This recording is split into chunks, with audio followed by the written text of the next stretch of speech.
عبداللہ نے خبر دی، انہیں یونس نے خبر دی اور انہیں زہری نے دوسری سند، اور ہم سے احمد بن صالح نے بیان کیا، کہا ہم سے عنبسہ نے، ان سے یونس نے، ان سے ابن شہاب نے بیان کیا، اور ان سے انس رضی اللہ عنہ نے بیان کیا کہ ابو ذر رضی اللہ عنہ بیان کرتے تھے کہ نبی کریم صلی اللہ علیہ وسلم نے فرمایا، میرے گھر کی چھت کھولی گئی، میرا قیام ان دنوں مکے میں تھا، پھر جبریل علیہ السلام اترے اور میرا سینہ چاک کیا اور اسے زمزم کے پانی سے دھویا، اس کے بعد سونے کا ایک تشت لائے جو حکمت اور ایمان سے لبریز تھا، اسے میرے سینے میں اونڈیل دیا، پھر میرا ہاتھ پکڑ کر آسمان کی طرف لے کر چلے۔ جب آسمان دنیا پر پہنچے تو جبریل علیہ السلام نے آسمان کے داروغہ سے کہا کہ دروازہ کھولو۔ پوچھا کہ کون صاحب ہیں؟ انہوں نے جواب دیا کہ میں جبریل۔ پھر پوچھا کہ آپ کے ساتھ کوئی اور بھی ہے؟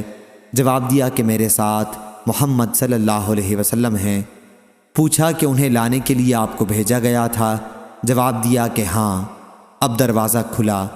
جب ہم آسمان پر پہنچے تو وہاں ایک بزرگ سے ملاقات ہوئی، کچھ انسانی روحیں ان کے دائیں طرف تھیں اور کچھ بائیں طرف۔ جب وہ دائیں طرف دیکھتے تو ہنس دیتے اور جب بائیں طرف دیکھتے تو رو پڑتے۔ انہوں نے کہا خوش آمدید، نیک نبی، نیک بیٹے۔ میں نے پوچھا جبریل یہ صاحب کون بزرگ ہیں؟ تو انہوں نے بتایا کہ یہ آدم علیہ السلام ہیں، اور یہ انسانی روحیں ان کے دائیں اور بائیں طرف تھیں، ان کی اولاد بنی آدم کی روحیں تھیں۔ ان کے جو دائیں طرف تھیں وہ جنتی تھیں اور جو بائیں طرف تھیں وہ دوزخی تھیں، اس لیے جب وہ دائیں طرف دیکھتے تو مسکراتے اور جب بائیں طرف دیکھتے تو روتے تھے۔ پھر جبریل علیہ السلام مجھے اوپر لے کر چڑھے اور دوسرے آسمان پر آئے۔ اس آسمان کے داروغہ سے بھی انہوں نے کہا کہ دروازہ کھولو۔ انہوں نے بھی اسی طرح کے سوالات کیے جو پہلے آسمان پر ہو چکے تھے۔ پھر دروازہ کھولا۔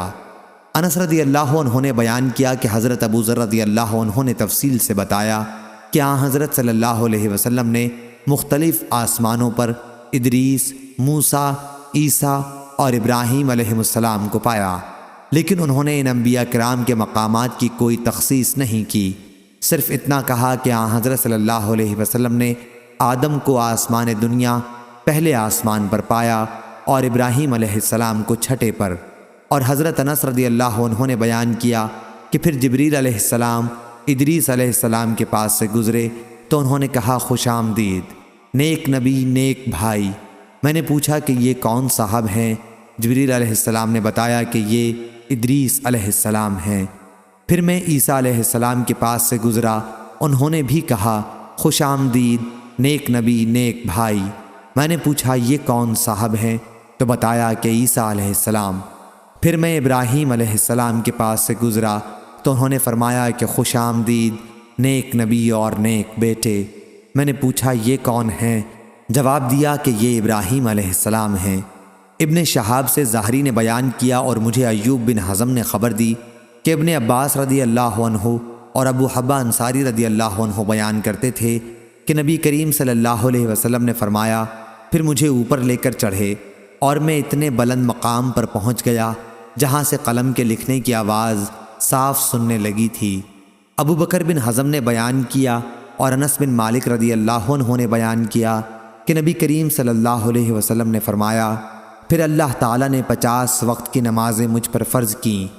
میں اس فریضے کے ساتھ واپس ہوا اور جب موسیٰ علیہ السلام کے پاس سے گزرا تو انہوں نے پوچھا کہ آپ کی امت پر کیا چیز فرض کی گئی ہے؟ میں نے جواب دیا کہ 50 وقت کی نمازیں ان پر فرض ہوئی ہیں۔ انہوں نے کہا کہ آپ اپنے رب کے پاس واپس جائیں کیونکہ آپ کی امت میں اتنی نمازوں کی طاقت نہیں ہے۔ چنانچہ میں واپس ہوا اور رب العالمین کے دربار میں مراجعت کی، اس کے نتیجے میں اس کا ایک حصہ کم کر دیا گیا۔ پھر میں موسیٰ علیہ السلام کے پاس آیا اور اس مرتبہ بھی انہوں نے کہا کہ اپنے رب سے پھر مراجعت کریں۔ پھر انہوں نے اپنی تفصیلات کا ذکر کیا کہ رب العالمین نے ایک حصے کی پھر کمی کر دی۔ پھر میں موسیٰ علیہ السلام کے پاس آیا اور انہیں خبر کی۔ انہوں نے کہا کہ آپ اپنے رب سے مراجعت کریں کیونکہ آپ کی امت میں اس کی بھی طاقت نہیں ہے۔ پھر میں واپس ہوا اور اپنے رب سے پھر مراجعت کی۔ اللہ تعالیٰ نے اس مرتبہ فرما دیا کہ نمازیں 5 وقت کی کر دی گئیں اور ثواب بعض نمازوں ہی کا باقی رکھا گیا، ہمارا قول بدلہ نہیں کرتا۔ پھر میں موسیٰ علیہ السلام کے پاس آیا تو انہوں نے اب بھی اسی پر زور دیا کہ اپنے رب سے آپ کو پھر مراجعت کرنی چاہیے، لیکن میں نے کہا کہ مجھے اللہ پاک سے بار بار درخواست کرتے ہوئے اب شرم آتی ہے۔ پھر جبریل علیہ السلام مجھے لے کر آگے بڑھے اور سدرۃ المنتہا کے پاس لائے، جہاں مختلف قسم کے رنگ نظر آئے جنہوں نے اس درخت کو چھپا رکھا تھا۔ میں نہیں جانتا کہ وہ کیا تھے۔ اس کے بعد مجھے جنت میں داخل کیا گیا تو میں نے دیکھا کہ موتی کے گنبد بنے ہوئے ہیں اور اس کی مٹی مشک کی طرح خوشبودار تھی۔ صحیح بخاری حدیث نمبر 3342۔